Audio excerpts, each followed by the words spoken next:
Good day. This is Deborah Watkins, aka Auntie Deb, and as you know, I am a certified Christian life coach.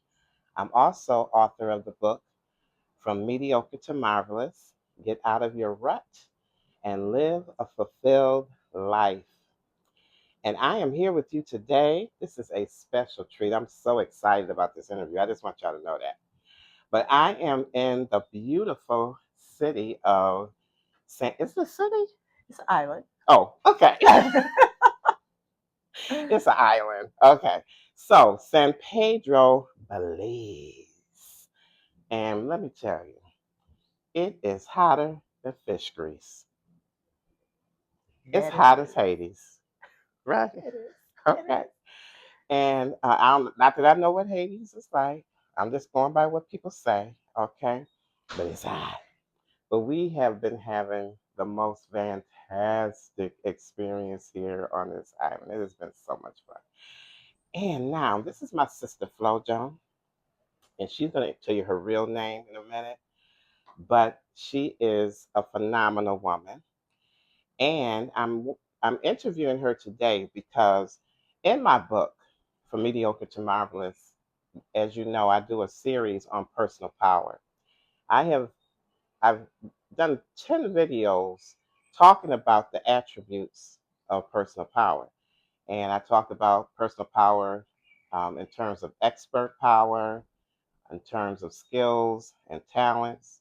I talked about humility as a personal power, friendliness, having good listening skills, and humility as a personal power.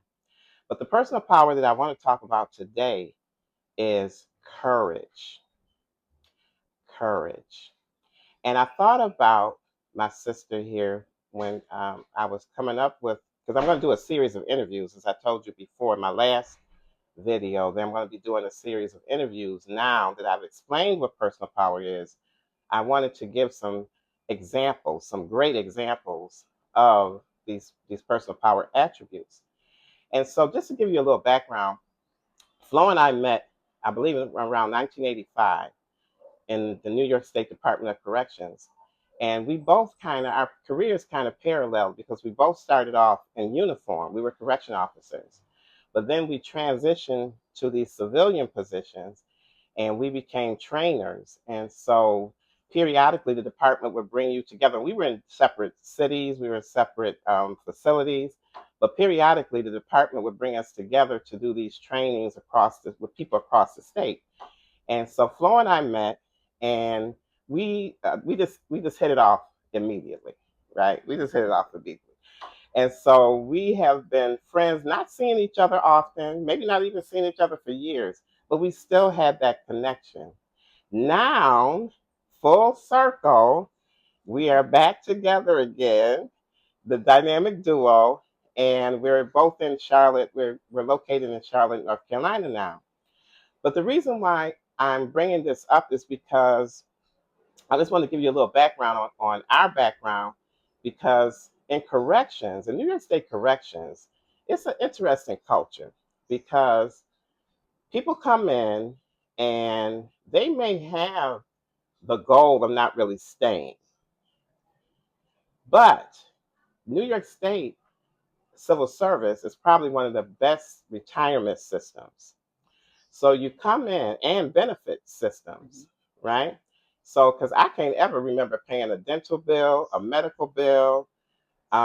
There's just so many benefits. You think of some of the other benefits? I mean, eyeglasses, hearing. I mean, it's across the gamut. And even if you were out on any type of disability, they really made sure that they filled the gaps as it related to that. Right. So it has a lot of benefits. The pay was very good. And so most people who may come in the department saying, And oh, you can move up the ladder quickly too. oh, yes, yes, you could go up the ladder. And so a lot of people may come in saying, well, I don't think I'm going to stick this out because this is prison. I'm not working in prison. But they wind up staying because they've developed a lifestyle based on benefits and pay. And so very few people leave. Now, and the retirement system is very good. Your retirement pay is very good. And so very few people leave. And so what year was it that you left? I left in 20, well, 2001. 2001, after how many years? 13 years. So 13 years. After 13 years, my sister tells me that she's leaving the Department of Corrections. And I'm like, because she only will have a few more years, well, not a few more years, but 20 more years, approximately 20 more years to retire. And everybody, people are looking at you when you say you leaving. People looking at you like, you leaving? What? Retire? Because all we talk about is retirement, retirement, retirement. Right? That's all we talk about in Yeah. corrections. Retirement, retirement, retirement. And so when she said she was leaving, I'm like, oh, okay, wow. All right. So now I've set the stage. And I want my sister to introduce herself and to explain, because it took a lot of courage to do something like that, because she was a mother, right? And so two children that she was taking care of. So tell them your story. Well, hello everybody, and my name is Florence Patterson. Most of my friends call me either Flo or Flory, depending on how well you know me. But thank you, Deborah, so much for having me on your podcast today and us even having this conversation. And it's so interesting because Deborah and I have talked about this conversation so much. She says, you have to tell your story. You just have to tell your story. Um, and I was intrigued by it because obviously it's my story. You don't think of it being very special, but as we talked about it and, her engaging with other individuals saying, well, you know what? So many people need to hear this because so many folks struggle with choices and changing and especially career changing. So when I was telling her about number one, some of the reasons why I changed and some of the pushback I had as it related to change. And I said, sure, let's have that conversation. So that's what I'm kind of here to talk about a little bit. So, um, yeah, give us a little background on your career in corrections. Just tell us a little bit about what you were doing at the time and how you made the decision to leave. Okay. So after starting with corrections, I started where most of us start downstate. So I was a little over a year at Bedford Hills. And then I'm originally from Utica, New York. Went to school in Buffalo, which is where I made the decision to apply, as a single mother of one at the time. Um, you're always trying to find ways to figure out how to take care of yourself and your children. So at the time, believe it or not, the application for corrections, I think, was $5. Yes, it was. And Yeah. I was saying to myself, well, I will take the test, but I don't know. I had never even visited a prison. So, long story short, took the test, passed it very well, did very well, and went through the academy, went down to Bedford Hills. I was at Bedford Hills, like I mentioned, for a little over a year. And then, as we all do, most of us go back home. So what I decided to do instead of going back to Buffalo, I went back to my hometown, which was New York, excuse me. And the closest prison for me there were Oneida, Mohawk, Mid-State, or Marcy. And I went to the newest one that had opened at that current time was Oneida. So that's where I ended up coming back. And like Deborah mentioned earlier, I had a young daughter, so it just worked really well for me. I worked 6 years as a correction officer, doing every job you could possibly name. And then I took the test for grievance supervisor. And lucky enough for me, not only did I pass the test, but I ended up being the grievance supervisor at Oneida. So I didn't have to go anywhere. And I stayed in that position for another 7 years. And during that time is when I met Deborah through, we were trainers on several different trainings. And we went to a boot camp. Wasn't it like a Yeah. boot camp we went to together? And it was all trainers there. And we had a marvelous time. And like she mentioned, we just it was like we had an instant sisterhood. And we didn't see each other very much, but that was pretty much was my career in corrections. And I traveled all over Western New York doing trainings, not only trainings for civilians, but trainings for officers, um, and how to deal with inmate behaviors and things of that sort. So I did a lot of that. I went to Albany often. Um, so my career was pretty much solidified um, in the civilian world at that basically at that point. And I don't know how much further you want me to go with this. Well, I want you to, say why you decided to leave and talk about the pushback that you were getting. So early 2000, I went through a divorce. And of course, for most of us, when you go through a life-changing situation, it kind of puts things in perspective, and you kind of maybe you may need to make some different decisions. My oldest daughter at the time had decided to move to Charlotte, North Carolina. At that point I had a 3-year old. Yeah, I have a daughter moving to Charlotte, and I have a 3-year old. And life was tough. It was really tough during that time, and I felt as though um, there were some decisions I had to make, whether I was going to stay local, whether I was going to move, whether I was going to change careers, and all those things kind of came into play. And during that time, I was offered a opportunity to go to Albany as a director of grievance, and since I had a small child and at home I had a support system. And when I mentioned that, they weren't so obliging when it came to that.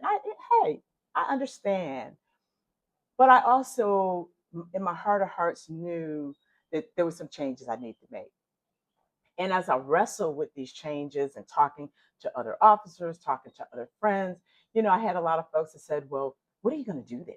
If you go to North Carolina, what are you going to do? And you got 13 years under your belt. Why are you just going to walk away from 13 years?"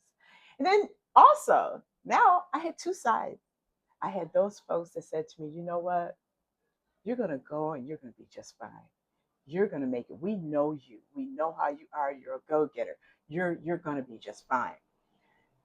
The thing I believe I probably wrestled with the most was, what do I do when I get there? Because I'm saying to myself, okay, I've spent 13 years in the Department of Corrections working in a prison, a male medium. I really don't want to do that anymore. That's not what I want to do. And I want to have a more normal life. I want a Monday through Friday, a 9 to 5, weekends off, holidays off, those types of things. And I'm saying to myself, okay, how am I going to make that happen? Well, I did make the decision. I took the leap. I did take the leap. And as I was sharing with my friend Deborah here, I said, the thing that I think scared me the most was the fact that not only did I not know what I was going to do, I had not gone on one interview before going. I did not go there ahead of time to prep myself. I prayed a lot.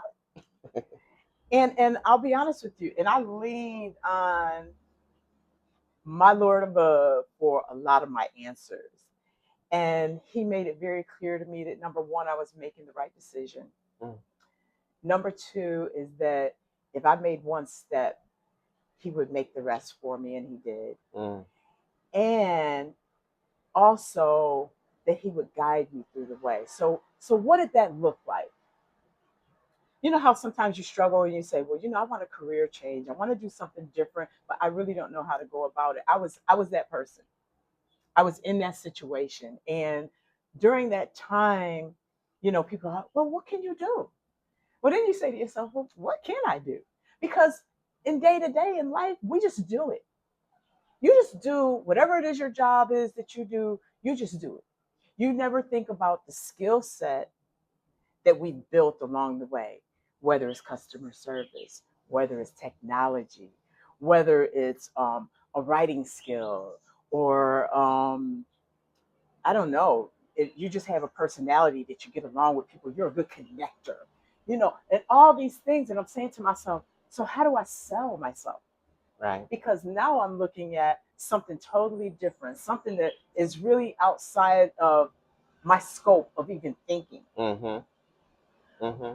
So I took the leap and I said, well, Lord, I'm just going to go on some interviews and see what sticks. So, just with that being said, you know, the fear is there, the uncertainty is there, the doubt is there, the naysayers are going to be there. And I'll tell you, I think at that point of my life is when my strength was at its highest peak. Mm. And as it relates to, and when I say strength, I'm talking about my prayer life, my connection and my engagement and my conversations with God was daily, because I really didn't know what I was going to do. I knew I had to do it. My spirit was telling me, you have to do this. But of course, my mind was saying, how? How am I going to do it? How am I going to make this work? And there was a lot of preparation ahead of time. I had bills to pay off. I had to get my house in order. I had a house I had to sell. So there were so many things along the way. I could have said, nah, this Too much. it's not going to happen. Yeah, too It's much. just not going to happen. It's too much to think about, too much I need to do. But all the time, every time I prayed, that calm voice would always come to me and say, you got this. And I'm here with you. I am here with you. And I know, I don't know how many of you are believers. And because I am, it was many times I felt his presence. I felt his presence in times that I felt at my weakest. I felt his presence when I felt the most doubt. I felt his presence even as I was going through the transition. So just to give you an example of one of the tough situations I had to make, I had to sell a home. And I reached out to a realtor that had just sold a home in my neighborhood. And he said to me, he says, it took me 8 months to sell that home. He said, I don't want to take your money, but I'm gonna tell you right now, you're in a tough market. He said, but I'll tell you something. If you're able to sell your house to someone, if you get someone interested, I'll write up the paperwork. You just take me to dinner. So I'm saying to myself, oh, I don't know about this. So what I did, told my friends, told my church family. I actually announced it in church that I was moving. I was selling my home.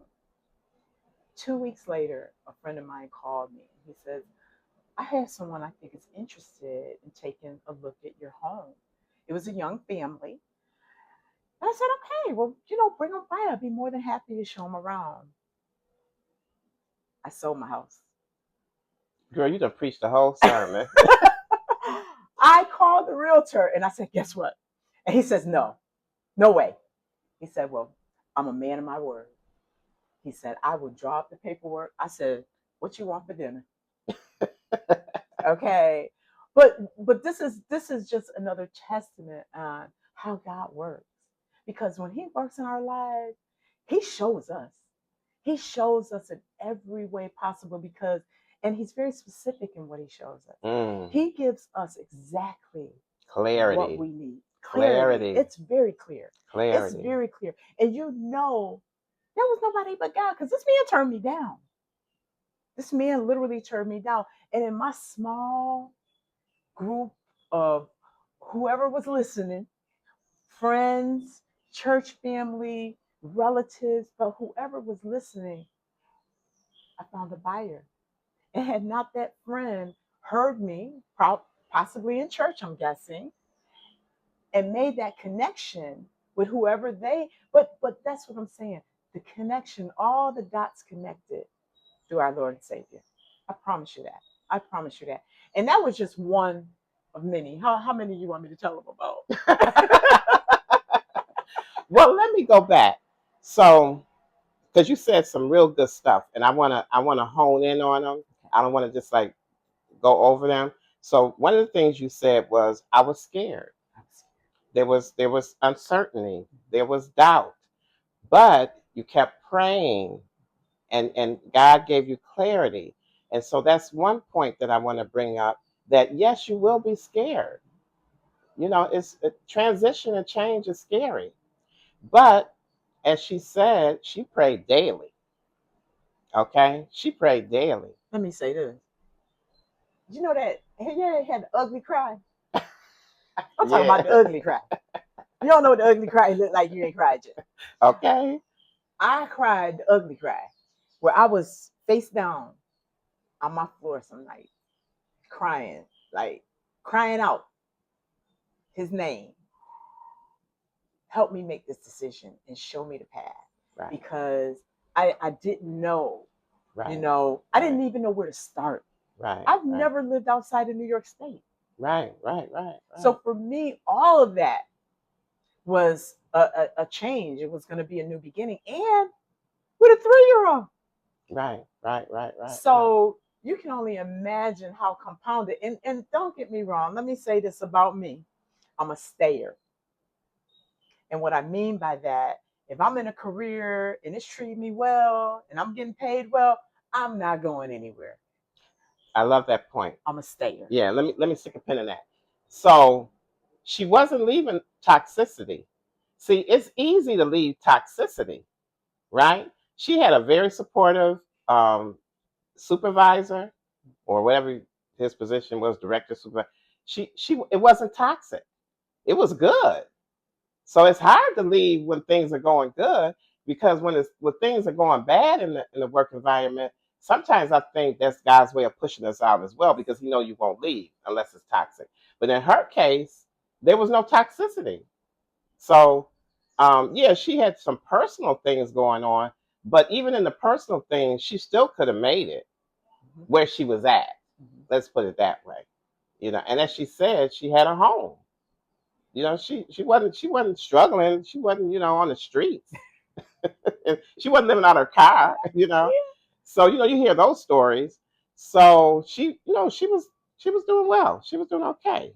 So now another thing that you brought up was, you said, now I'm leaving. Okay, I made a decision to go to North Carolina, and I've never done anything else in my adult life except for corrections. So I know what to do in a prison. Okay, I know how to be an officer in a prison. I know how to be MA grievance in a prison. I know how to be a trainer in a prison. But I haven't worked in other industries. Now I have to find work, and I know when I go to North Carolina, I don't want to do prison anymore. I don't want to do prison anymore. So, what were the skills that were transferable from corrections, and how did you make them transferable in another world? Because nothing that we do is a waste of time. That's what we have to think about and look at. So I want you to explain what the skills were and how you transferred them. And Deborah, that is a great question. That's the $1,000,000 question right there. And I didn't know. I was literally dumbfounded. I worried myself night and day about that. Was another thing that was on my mind. I'm saying, okay, so when I go, what do I do? And again, the individuals, whether they were concerned, naysayers, or whatever, would say to me, so what are you going to do when you get there? You got 13 years you're walking away from. What are you going to do when you get there? You're going back to the prison. I said, no, I'm not doing that. And I said, you know what, God, you've taken me this far. And I know for a fact that you are not going to leave me alone. I had not gone on an interview. I had not spoken to anyone. I had not looked online. Nothing. Now, remind you, this is 2001. So, of course, we didn't have that many resources as we have now. But I said, I have to be there. I have to go. I have to be there in order to look. Because I had friends, some of our very dear friends in corrections were saying, Well, you don't want to try to, send your resume out and see if you get any hits or anything like that. Guess what? I hadn't created a resume in 13 years. I didn't even know what to put on it. And that's what I was sharing with my sister here, that I really had to dig deep and kind of figure out, what skill sets do I have? I do what I do every day. Mm-hmm. I don't think about what I do, whether it's supervising inmates, supervising people, whether it's writing a grievance presentation, because you had to do the hearings and everything like that. So now you're gathering information, whether I'm doing that for the prison or for someone else, whether I am, you know, doing a presentation. As she mentioned, we were trained trainers. We did plenty of presentations, whether you were teaching or whether. But let me tell you, because I was so in my head about this at the time, I didn't even think of those as skill sets. Mm. It never even crossed my mind that I had so many skill sets, because all I'm doing is I'm doing it. I'm doing it every day. I'm teaching every day. I'm training every day. I'm supervising every day. I'm uh, creating projects every day. I am on a committee every day.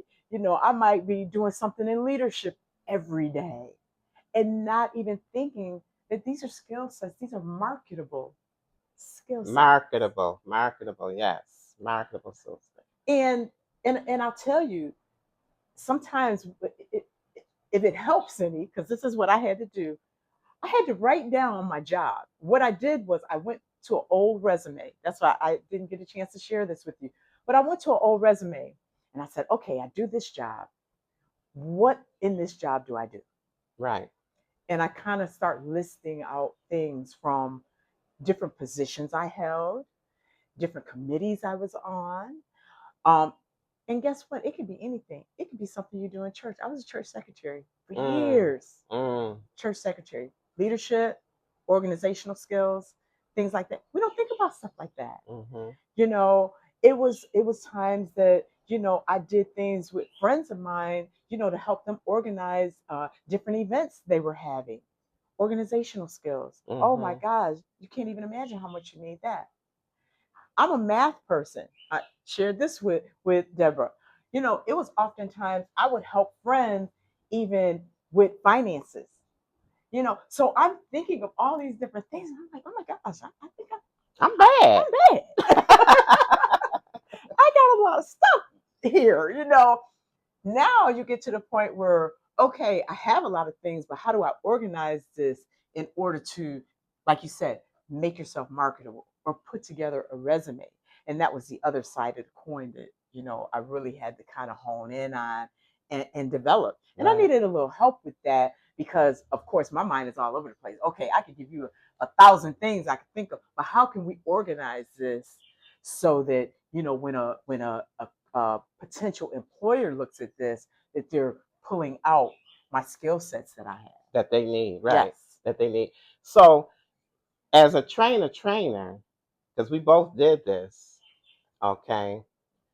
If you're, if you're in a classroom or if you're a trainer, for organization, corporation, organization, there's lesson plans.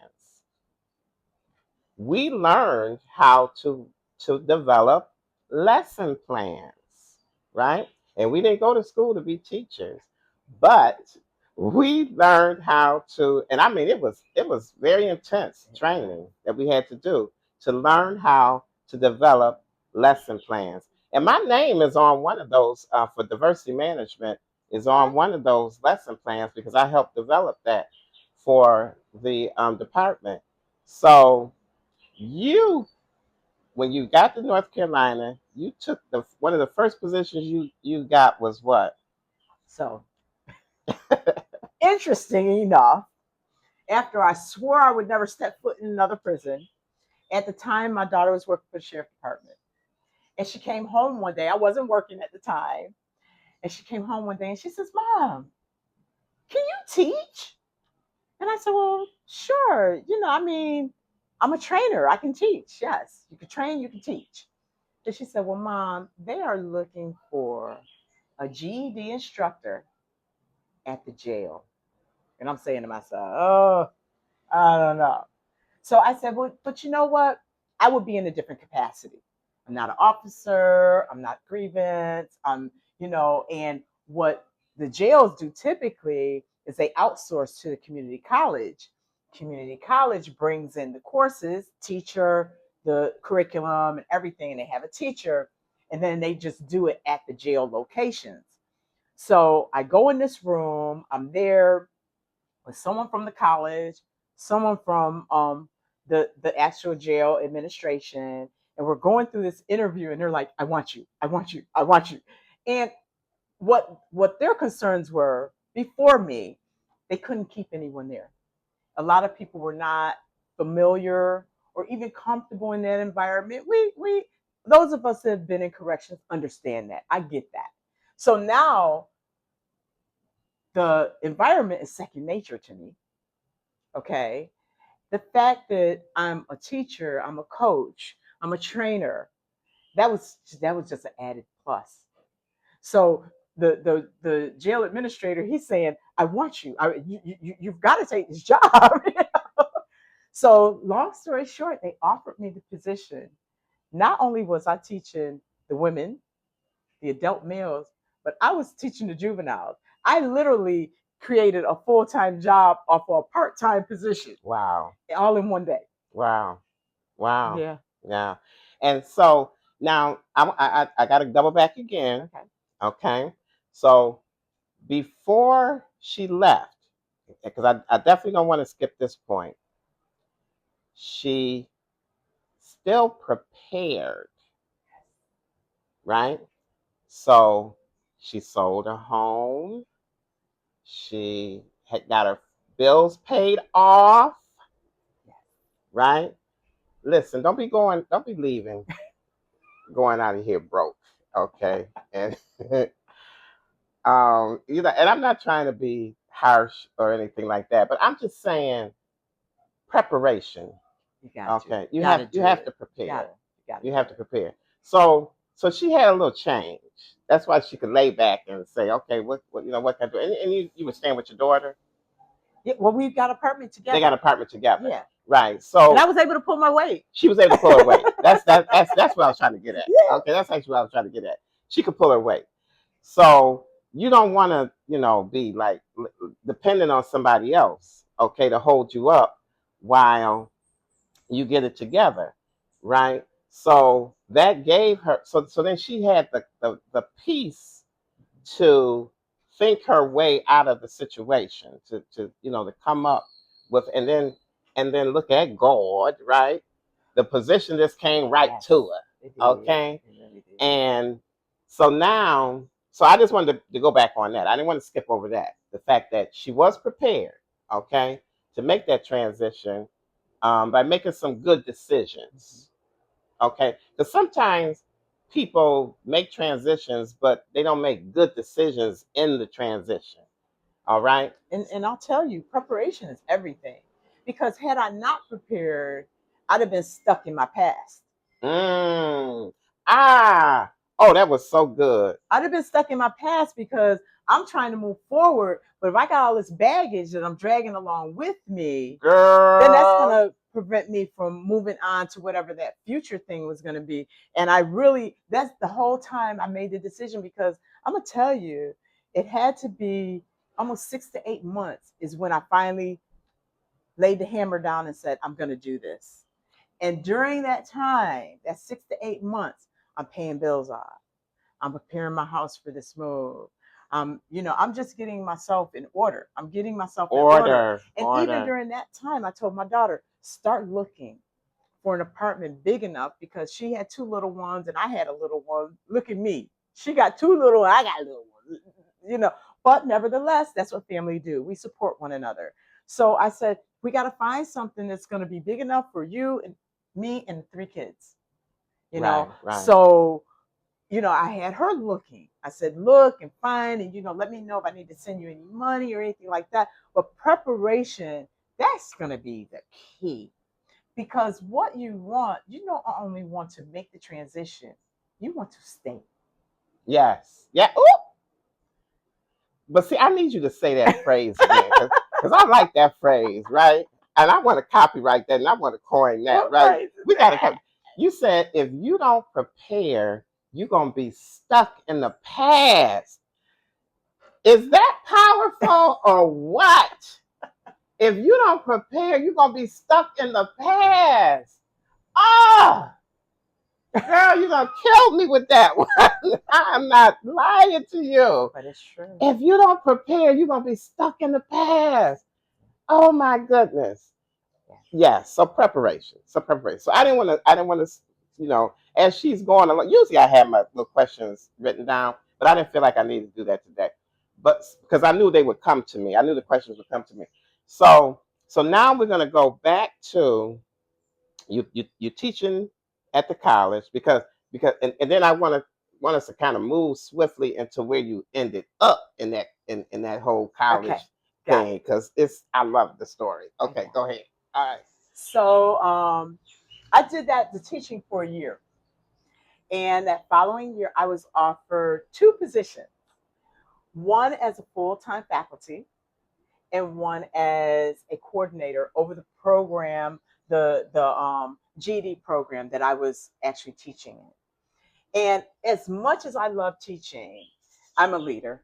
I am. I feel like I'm a natural born leader. So I took the coordinator position. And at the time, there was no GED coordinator. And that was really kind of the reason I think why I went in that direction, because I saw things in the program that, kind of could use some support. And I wanted to be that support system. So I took that position, and that allowed me in a big way, which I didn't realize at the time, was to learn Charlotte. Because we not only had classes, the community college I worked for was as big as a university. I shared that with Deborah. We had 6 campuses across Mecklenburg County, and we also had community based organizations. We also served one prison in Charlotte, which is now closed, and the jail.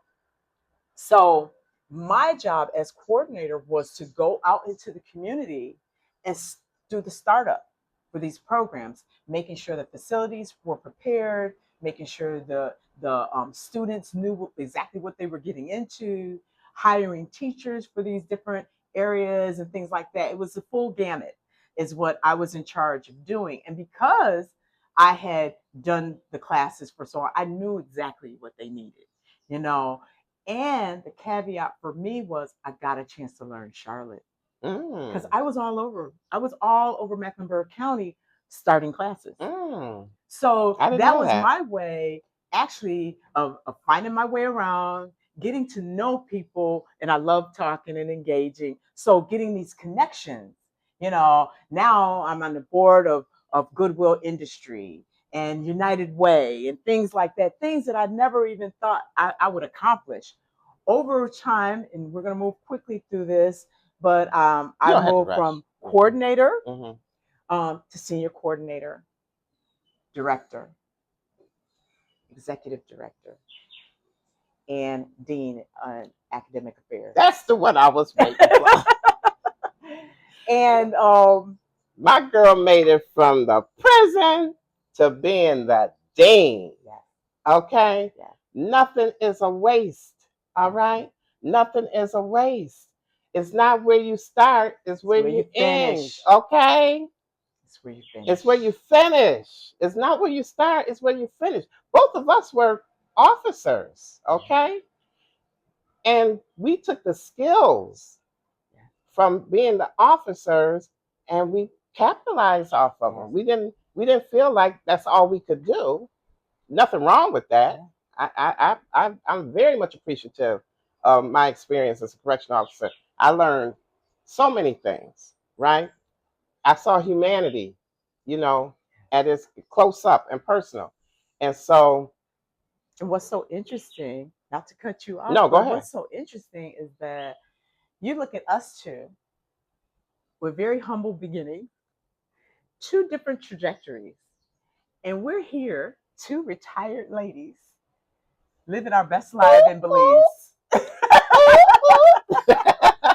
mean, and these are, I think, one of the things that Deborah talks about very often in her podcast is always the possibilities, and the possibilities are amazing. But we got to be brave.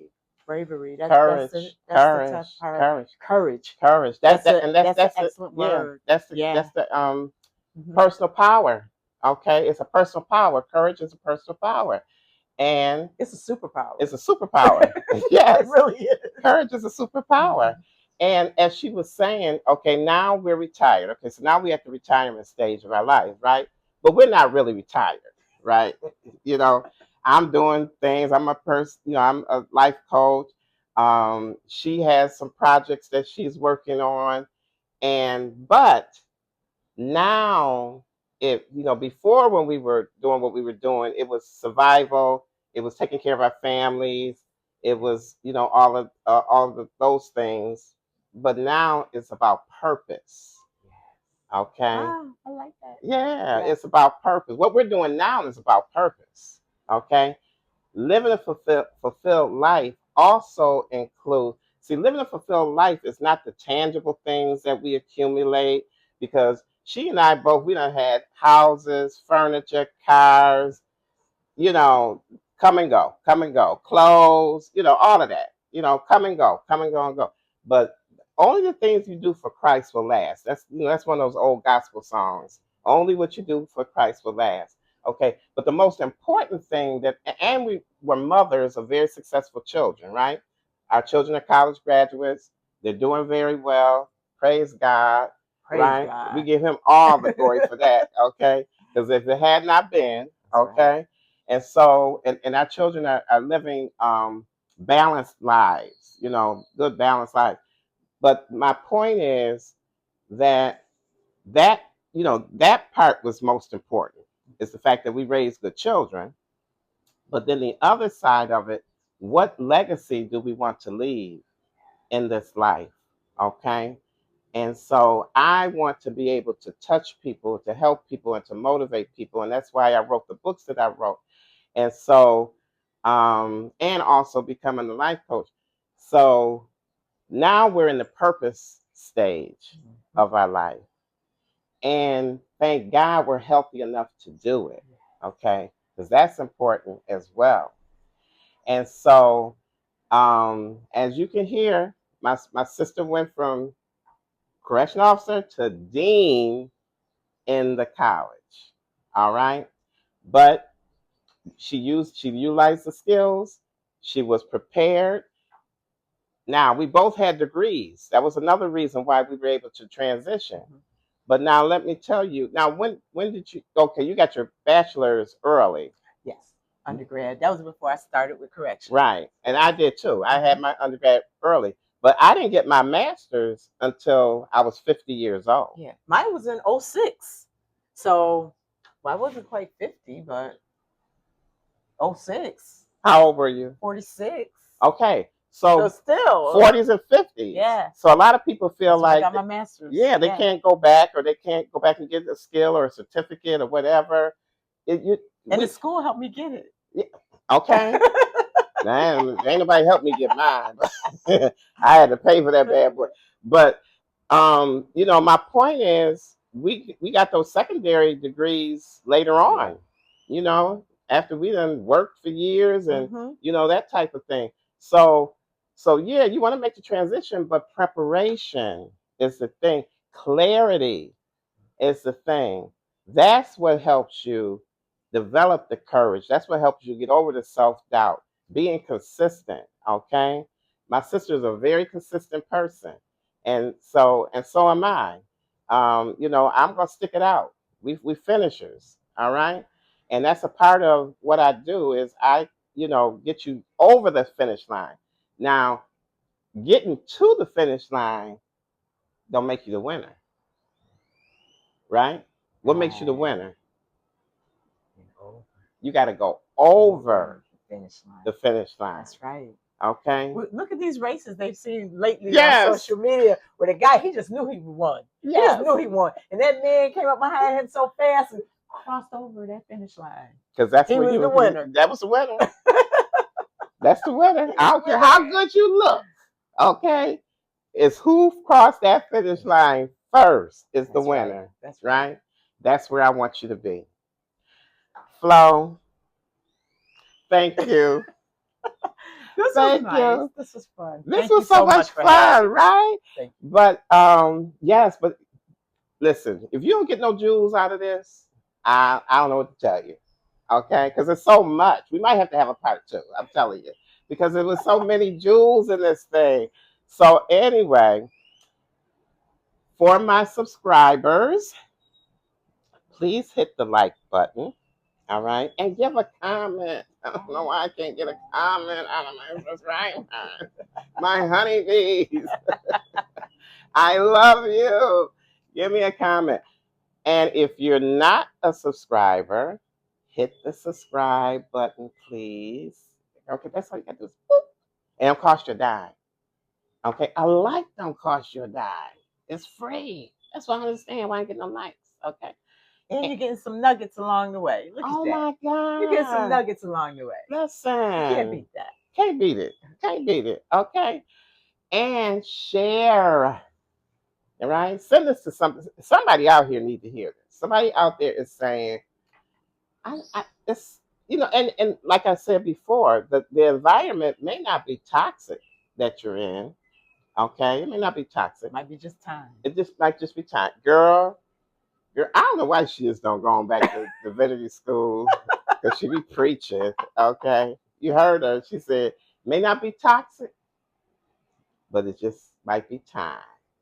Okay, and if you don't prepare, you're gonna be stuck in the past. See that one right there? He said, let me write this down. Girl, I got. All right. Now, when it's on the title of my book, don't try to sue me. I'm be like, ooh. Okay, don't try to sue me when it's the title of my next book. But anyway, thank you for watching and being a part of this experience. This is my longest one, but it was worth every bit of it. There's so many jewels that were dropped, nuggets that were dropped today. So thank you. Bye bye. We getting ready to go to the beach. We sure are. Oh.